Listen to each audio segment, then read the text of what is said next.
व्हिडिओमध्ये मी तुम्हाला नवरात्रीच्या सर्व दिवसांची अतिशय कामात येणारी माहिती सांगणार आहे। नवरात्रीचे 9 दिवस, 9 शुभ रंग, 9 नैवेद्य, 9 माळा, देवीच्या 9 रूपांची नावे इत्यादी सर्व तुम्हाला यातून माहिती होईल। तेव्हा व्हिडिओ संपूर्ण पहा आणि कमेंट्समध्ये लिहा जय माता दी।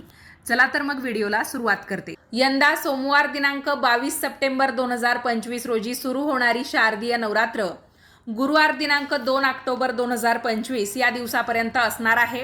ज्या वेळेस नवरात्रीचा प्रारंभ रविवार किंवा सोमवारी होतो त्यावेळेस देवीचं वाहन असतं हत्ती। त्यामुळे यावर्षी देवी हत्तीवर बसून येणार आहे। देवीचं वाहन हत्ती आहे हे सर्वांनी लक्षात ठेवावं।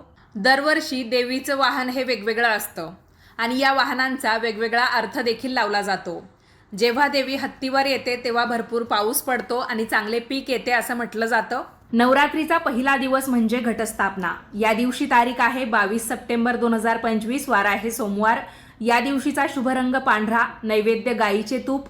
गाईच्या तुपापासून बनवलेले पदार्थ नैवेद्यात दाखवा। प्रथम रूप शैलपुत्री, नाव आहे अंबा। देवीला तसेच घटाला तुम्ही विड्याच्या पानांची माळ घालू शकता। दुसरा दिवस 23 सप्टेंबर 2025, वार मंगळवार। या दिवशीचा शुभ रंग आहे लाल। नैवेद्यामध्ये साखर किंवा साखरेपासून बनवलेले पदार्थ दाखवा। द्वितीय रूप असते ब्रह्मचारिणी, नाव आहे चामुंडा आणि देवीला तसेच घटाला तुम्ही गोकर्णाच्या निळ्या किंवा पांढऱ्या फुलांची माळा घालू शकतात। अत्यंत शुभ मानली जातात गोकर्णाची निळी किंवा पांढरी फुलं। त्यानंतर तिसरा दिवस 24 सप्टेंबर 2025, वार बुधवार। या दिवशीचा शुभ रंग आहे निळा। नैवेद्यामध्ये दूध किंवा दुधापासून बनवलेले गोड पदार्थ तुम्ही दाखवू शकता। देवीचे तृतीय रूप म्हणजे चंद्रघंटा, नाव आहे अष्टमुखी। देवीला तसेच घटाला तुम्ही तुळशीच्या पानांची माळा घालू शकता। त्यामध्ये तुळशीच्या मंजिरी आल्या तरीही चालतील। तर अशा पद्धतीने एकदम साध्या सोप्या प्रकारच्या फुलांच्या किंवा पानांच्या माळा आपल्याला नवरात्रीच्या या 9 दिवसांमध्ये घटाला तसेच देवीला घालायच्या असतात। देवीचा किंवा नवरात्रीचा चौथा दिवस 25 सप्टेंबर 2025, वार गुरुवार। या दिवशीचा शुभ रंग पिवळा। नैवेद्य गोड भजी। चतुर्थ रूप असते कुष्मांडा, नाव भुवनेश्वरी आणि चौथी माळ आपण देवीला लवंगांची घालू शकतो। घटाला देखील तुम्ही लवंगांची माळ घालू शकतात। 5, 7, 9, 11 या संख्येमध्ये। फक्त लक्षात ठेवा लवंग हे फुलासहित असावेत। तर अशा पद्धतीने आपल्याला नवरात्रीच्या चौथ्या दिवशी लवंगांची माळा अर्पण करायची असते। नवरात्रीचा 5वा दिवस याला म्हणतात ललिता पंचमी। या दिवशी तारीख आहे 26 सप्टेंबर 2025, वार आहे शुक्रवार। शुभ रंग हिरवा। नैवेद्य केळे किंवा लाल रंगाचे फळ, डाळिंब, सफरचंद। 5वे रूप स्कंदमाता, नाव ललिता आणि 5वी माळ जी देवीला किंवा घटाला तुम्ही घालू शकता ती म्हणजे लाल फुलांची। त्यामध्ये जास्वंद, गुलाब, तेरडा किंवा लाल रंगाची जी सुवासिक फुलं असतात त्यांची माळा घातली तरीही चालेल। आता एक अत्यंत महत्त्वाची माहिती देत आहे ज्यामुळे तुमचा नवरात्रीच्या माळांमध्ये गोंधळ होणार नाही। लक्षपूर्वक ऐका। बघा, 27 सप्टेंबर 2025, वार शनिवार। या दिवशी ललिता पंचमीची तिथी रात्री 10 वाजेनंतर संपून मग षष्ठी तिथी लागणार आहे। त्यामुळे हा दिवस आपल्याला नवरात्रीची 6वी माळ किंवा षष्ठी म्हणून पाळता येणार नाहीये। अर्धी पंचमी, अर्धी षष्ठी अशी काहीशी स्थिती या दिवसाची आहे। त्यामुळे नवरात्रीचा 6वा दिवस आपण दिनांक 28 सप्टेंबर 2025 रोजी रविवारी पाळायचा आहे। या दिवशीचा शुभ रंग राखाडी। देवीला आपण मधाचा नैवेद्य दाखवू शकतो। देवीचे 6वे रूप कात्यायनी, नाव महाकाली।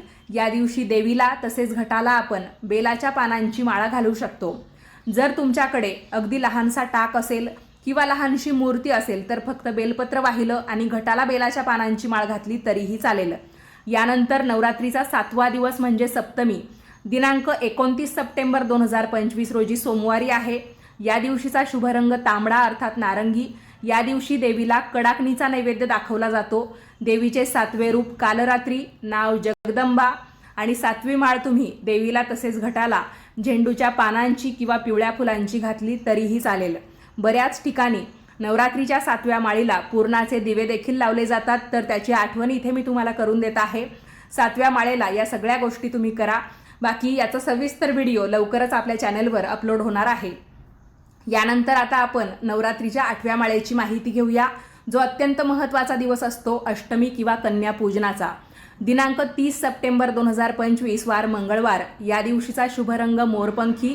नैवेद्य आपण देवीला खीरपुरी तसेच चण्याची सुकी भाजी म्हणजे हरभरे भिजवून त्याची फक्त परतवलेली सुकी भाजी आपल्याला करायची असते आणि ती खीरपुरीबरोबर देवीला दाखवायची असते. नारळ देखील तुम्ही या दिवशी फोडू शकता. देवीचे 8वे रूप महागौरी, नाव नारायणी, 8वी माळ शेवंतीच्या फुलांची किंवा आघाड्याच्या पानांची तुम्ही घालू शकता. या दिवशी कन्यापूजन करायला विसरू नका. 9वा दिवस म्हणजे महानवमी. या दिवशी शस्त्रपूजन आपल्याला करायचं आहे. बऱ्याच ठिकाणी या दिवशी नवरात्रीचं उत्थापन देखील होईल म्हणजे विसर्जन होईल घटाचं. यंदा 1 ऑक्टोबर 2025 रोजी बुधवारी नवरात्रीची 9वी माळ आलेली आहे. या दिवशीचा शुभरंग गुलाबी. देवीच्या नैवेद्यामध्ये तुम्ही पांढरे तीळ ठेवू शकता. तीळ आणि गुळ अशा पद्धतीने नैवेद्य ठेवला तरीही चालेल. तिळापासून बनवलेले पदार्थ तुम्ही ठेवले तरीही चालेल किंवा आंबाडीची अथवा मेथीची सुकी भाजी त्याबरोबर भाकरी किंवा चपाती असा नैवेद्य ठेवला तरीही चालेल. देवीचे 9वे रूप असते सिद्धिदात्री, नाव आहे रेणुका. 9वी माळ लिंबाची म्हणजे आपलं जे खाण्याचं लिंबू असतं त्याची माळा किंवा उगवलेल्या धान्याची अथवा झेंडूच्या फुलांची माळ तुम्ही या दिवशी देवीला तसेच घटाला घातली तरीही चालेल. देवीला जर लिंबांची माळा करून घालणं शक्य नसेल तर फक्त 1 लिंबू तुम्ही अर्पण करू शकता. आता नवरात्रीची सांगता अर्थात शेवटचा दिवस म्हणजे विजयादशमी. या दिवसाला आपण दसरा म्हणून ओळखतो. 3.5 मुहूर्तांपैकी एक मुहूर्त असणारा हा दिवस. काही कुटुंबांमध्ये कुलाचारानुसार याच दिवशी घट विसर्जन होते. या दिवशीची तारीख आहे 2 ऑक्टोबर 2025 वार गुरुवार. या दिवशी सरस्वती यंत्राचं पूजन किंवा सरस्वतीच्या मूर्तीचं फोटोचं पूजन होतं. लहान मुलं म्हणजे विद्यार्थी दशेत असणारी मुलं पाटीपूजन करतात, वह्या पुस्तकांची पूजा करतात. वाहनांची पूजा आपण सर्वजण या दिवशी करत असतो. आपट्याची पानं सोनं म्हणून या दिवशी वाटली जातात. शस्त्रोल्लंघन, रावण दहन, देवीची तळीसुद्धा या दिवशी आठवणीने भरावी. त्याशिवाय देवीचा कुळाचार पूर्ण होत नाही. देवीची आरती करावी. महानैवेद्यामध्ये देवीला पुरणपोळीचा नैवेद्य दाखवावा. झेंडूची फुलं व आंब्याची पानं यांचे तोरण दाराला व माळा देवीला घालणे. शेती अवजारांची शेतकऱ्यांनी पूजा करणे. शेतजमिनीला देखील नैवेद्य दाखवावा. खरेदीसाठी, नवीन व्यवसायासाठी हा अत्यंत उत्तम दिवस असतो. तर मंडळी, कशी वाटली तुम्हाला नवरात्रीची ही माहिती मला कमेंट्स करून नक्की कळवा. व्हिडिओ तुम्हाला आवडला असेल तर या व्हिडिओला लाईक करा, जास्तीत जास्त लोकांना पाठवा आणि याच पद्धतीचे नवनवीन माहितीचे धार्मिक अध्याय